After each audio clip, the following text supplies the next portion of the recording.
Aga nüüd höövlitest rääkida.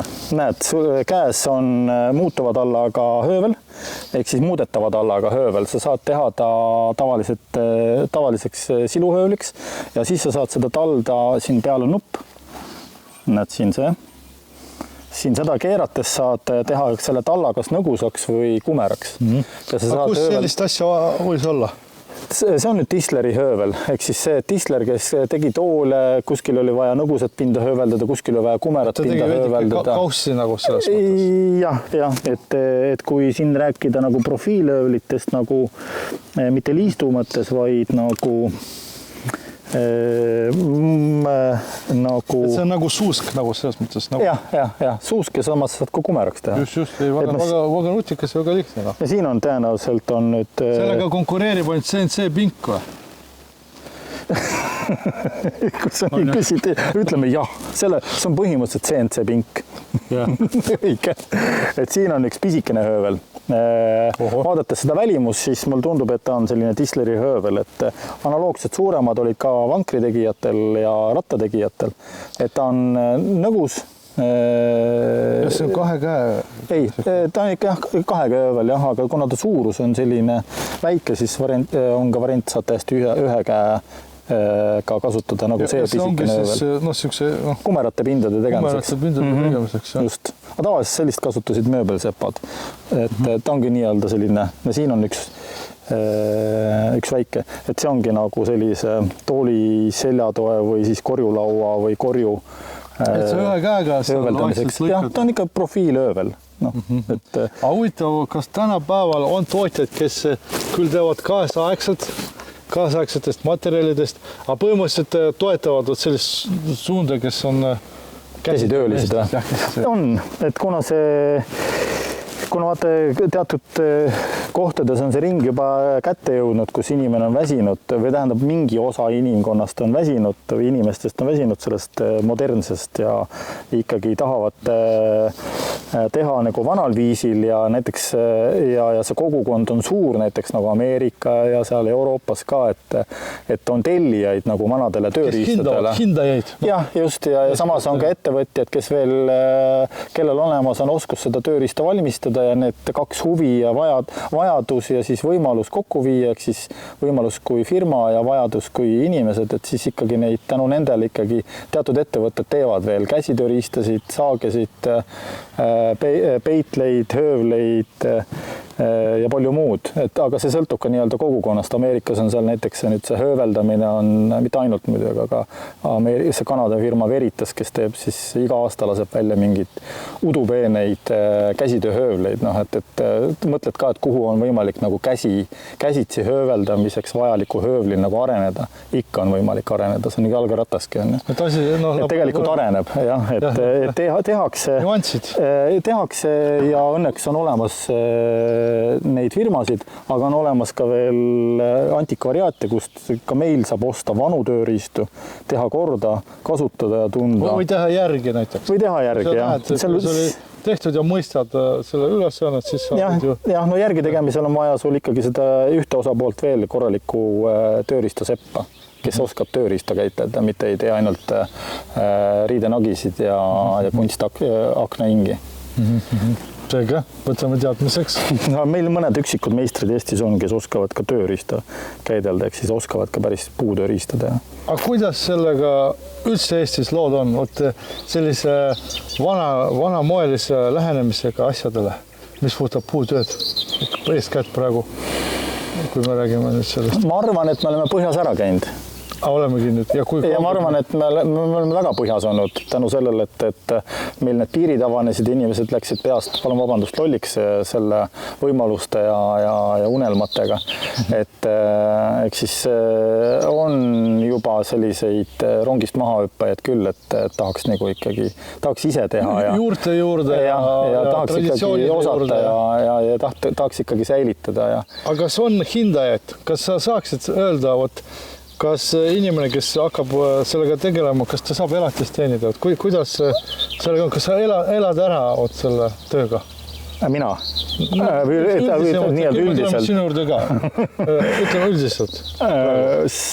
ma olen väga vale inimene seda kelle käest küsida, sellepärast et minu jaoks on oluline, kindlasti saab, ütleme, vastan sul lihtsalt, jah, saab ära elatada, kui sa leiad õige turu, leiad õige toote või tähendab, toode on selline vastik sõna sellise eseme puhul, leiad õige nagu eseme, mida siis inimestele pakkuda, leiad inimesed, kes seda vajavad, kindlasti elatad sa selle ära. Nüüd leida nüüd see ese ja see vajad, nii-öelda see grupp. Et hindajaid on, sa arvad? Ja, on hindajad küll, kes hindavad ikkagi päris tehtud asju, aga mis minu isiklikult puutub, kui ma ütlesin, et see on vana inimene, kes nagu, kelle käest küsida, et mulle meeldib ikkagi propageerida seda mõtteviisi, ehk siis seesama jälle see tootmisjutt, ehk siis see, et kui sa ikkagi ise oma kätega teed, võib-olla see tool ei ole nüüd nii ilus, et teda hakata müüma, aga see on su enda tehtud ja võib-olla selle ühe tooli tõttu jätad sa ostmata 4-5 plasmastooli, et siis selline suhtumine on ka tegelikult väga suur võit, et ei peagi see olema nagu see koht, kus, et sa pead hakkama mõtlema, kas ma õpin seda selleks, et nüüd ära elatada sellest, ei, et pigem ma õpin seda selleks, et muuta oma elustandardeid, oma ette mõtteviisi ja tegelikult, millega sa tegelikult teed lihtsamaks oma igapäevast elu ja igapäevase leivateenimise varianti, et sa suhtud elusse ja see muudab su suhtumist. Ei peagi muutma otseselt sissetulekut. Lähenemine ja minu arust puutöö on just see valdkond, mis otses materjal. Tegelikult käsitöö üldse. Seda kindlasti. Aga puutöö ka muidugi selle juures. See on juba, nagu öeldakse, maitse asi. Aga ütle palun enda kohta, sina tegeled millega selle puutöö kontekstis, et millega sa endale leiba teenid, mis on sinu konkreetne tegevus? Sõna otsa mõttes jagan neid oskuseid, mis ma olen omandanud. Mis formaadis sa teed seda? Õpetamise mõttes või? Mul endal on nüüd selline meistrikool, ehk siis see on meistriõpe. See on see kõige põhilisem ja kõige minu igapäevaelu, ehk siis juhendada oma õpilasi, kes on tulnud meistriõppesse. Ja siis sinna vahele anda ka selliseid vähe pikemaid ja vähe lühemaid nagu koolitusi erinevates siis puukäsitöö valdkonnas. Kus kohas sa teed seda täpselt?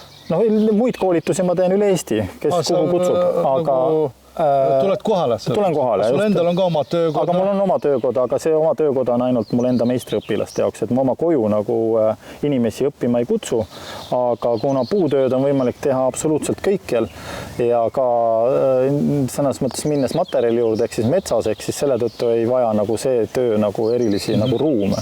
Aga sa ütlesid meistriõpilased? Meistriõpilased. Mis see tähendab? Sul on sellised täiskasvanud inimesed, kes tunnevad puukäsitöö vastu huvi ja mul on selline tehtud õppekavad ja 3-aastane õpe, kus siis me õpimegi kõik tehnoloogiad nagu läbi selle 3 aasta jooksul. Ja see ongi just see, kuidas vanasti tehti asja? Täpselt nii, täpselt rahvapärane puutöö samasuguste tööriistadega, et elektrilisi seadmeid põhimõtteliselt ei võta, et mitte mulle ei meeldi nad või ma vihkan neid, vaid et see ei ole see. Aga ma siin tahan küsida, kuidas sa suhtud ja kas sa jälgid, on sul põnevus, huvi, et kuhu ja kuidas areneb see kaasaegne tööriist just tehnoloogia mõttes? Ei tunne huvi. Arvan sellest palju, tean, et see on väga vajalik, aga mulle meeldib väga paljud pahed, aga ma ei ürita nendest vältida ennast. Aga kuidas sa liivaoverisse suhtud? See on minu jaoks selline, meie koolis on ta roppsõna. Nii. Et me sõima üksteist liivaoveriteks. Aga mis kontekstis te kuule sina liivaover? Tee kiiremini. Või see, et liivaover küll. Või siis see, et relakas. Meil on sellised nimed. Okei. Aga et sina põhimõtteliselt ei kasuta neid ja mitte sellepärast, et sa arvad nendest pahast või sellepärast, et sa lihtsalt... See ei ole õige koht. See ei ole õige koht, ehk siis kui traditsiooniliselt ei lihvitud asju, lihvis käsi, lihvis elu või tähendab nii-öelda kasutus, siis kulutas ja siis ja liivaoveriga on võimalik ikka surnuks lihvida. Aga mida sa nüüd mõtled seda surnuks lihvida, ehk siis sa tegelikult võtad liivaaberi, võtad abrassiivi, sa võid lihvida absoluutselt iga asja endale valmis, kui sa tahad, ilma omamata üldse mingisugust oskust. Lihtsalt sa paned masina tööle. Oskus, jah?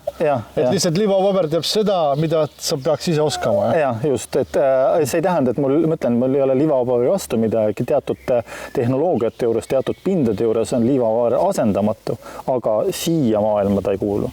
Ehk siis puu käsitöö juurde ta ei kuulu. Aga mis asendas liivapaberit inimesel, kui taheti saada? Kui oli vaja üldse lihvida, nüüd on küsimus, mida siis oli vaja lihvida, aga kui oli vaja lihvida, siis kasutati meil jalakalehte,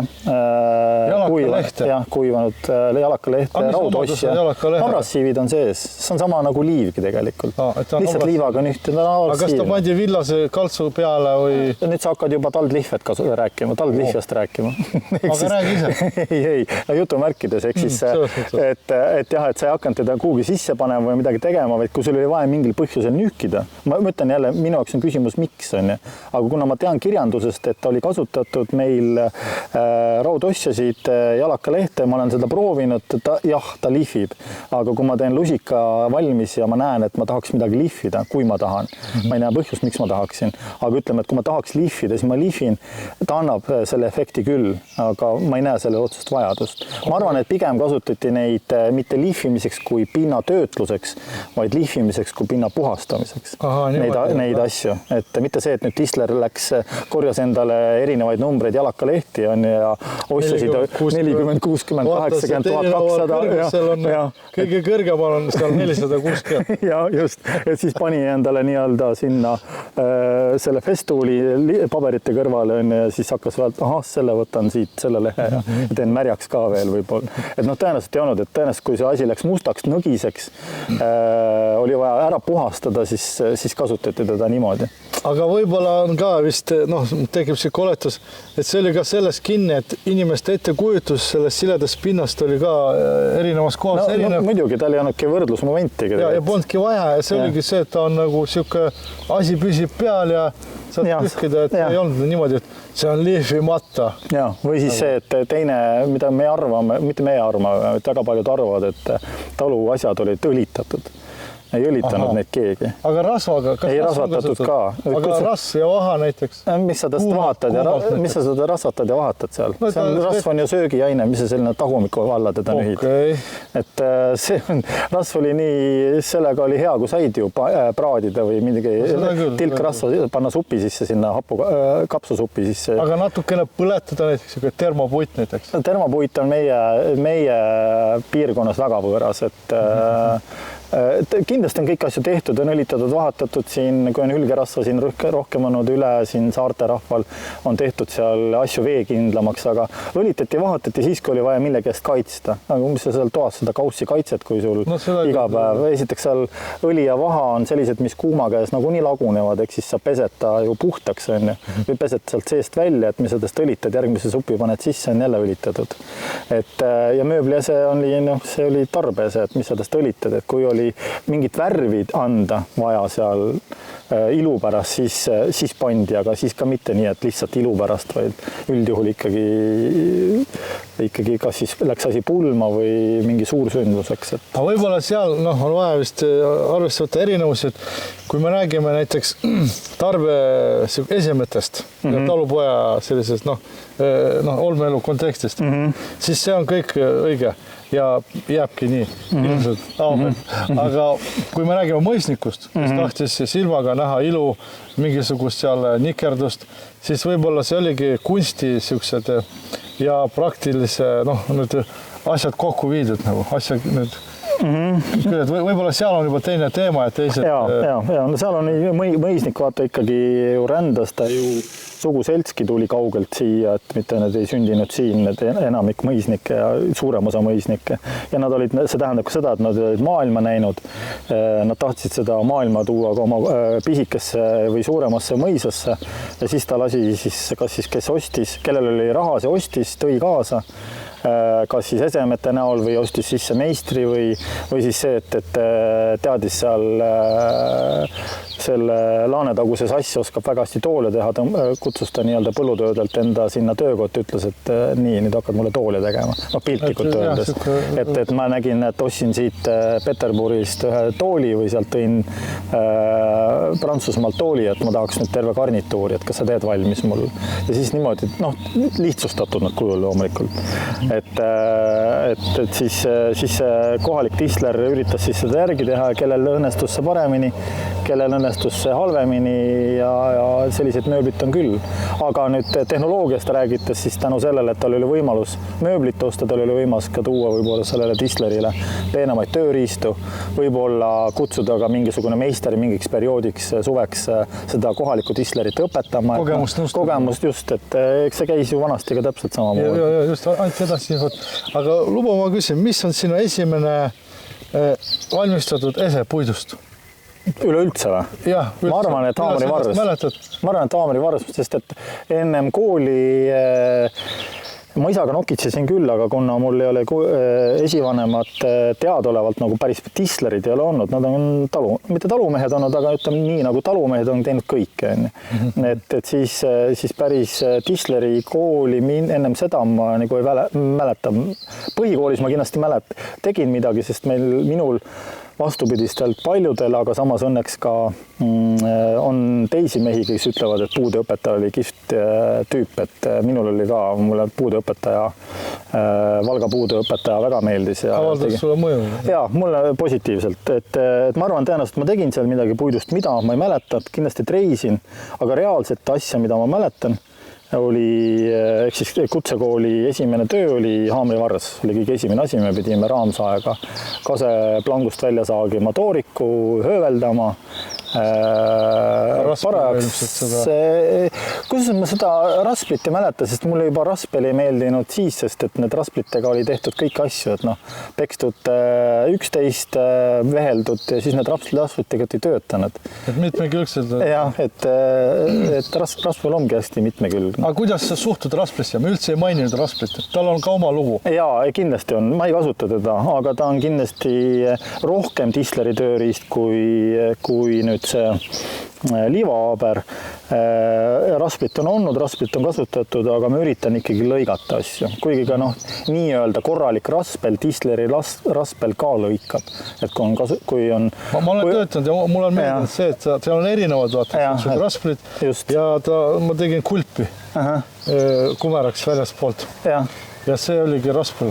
Just, et näiteks mingit salmilist puud või kuiva pahka nagu raspeldada, ma arvan, et on täitsa mõnus ja lõbus. Aga ta läheb ikkagi sellesse valdkonda, kus sa saad nagu raspliga varjata kõik oma käelisi puudujääke. Põhimõtteliselt see ei ole hea toon. See ei ole nagu hea toon, jah, sest et kindlasti on olemas raspli meistreid või raspeldamise meistreid, aga jah, ma ei oska seda. Muide, mul tuli meelde üks minu arvast, mis sa arvad, kas see võis olla siuke talu lahutamatu osa, eriti kui oli tegemist lehmakasvatusega, see oli see, ma mäletan, minu vanaisa tegi selle, et oli meil hästi kaua, see oli või tegemise masin puidust. Ja minu arust see oli väga vahva asi, me kasutasime seda, ma ei mäleta, 20 aastat tagasi see kadus ära, aga me kogu aeg kasutasime seda. Ja see oli igavene, kõik oli puidust, seal olid augud ja seal oli kõik lihtsalt tehtud ja see oli tikkudega kokku pandud. Et minu arust see on küll mainimisväärt, et see piima töötlemisega seotud. Üldse nii-öelda toiduainete toiduainete töötlemisega seotud asjad, et need piimaasjad, kõik igasugused laudnõud, koorelahutajad, võikirnud, et need on kõik sellised väga vinged tööriistad, et nagu sa siis ütlesid, et me oleme siin nii palju juba rääkinud, et meid vaatavad juba fanaatikud või halvatud inimesed, lihtsalt ei jaksa kinni panna. Keda on pandud vaatama ja aega sisustada. Aga ma arvan, et Meelist lubast Saaremaale veel tulla ja meil on siuke mõte külastada Mihkli talumuuseumi ja seal kohe näidata asju, rääkida nendest ja mis seal on puutööga seoses. Et ma arvan, et me lõpetame selle. Kui sul on juba, mul oleks väga palju rääkida. Aga siis seda enam peame tegema.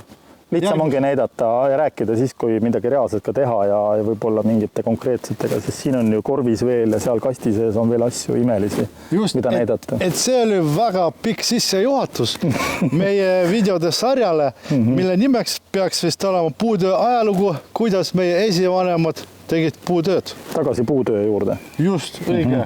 Rahvapärane puutöö. Järgmiste kordadeni. Aitäh kannatamast.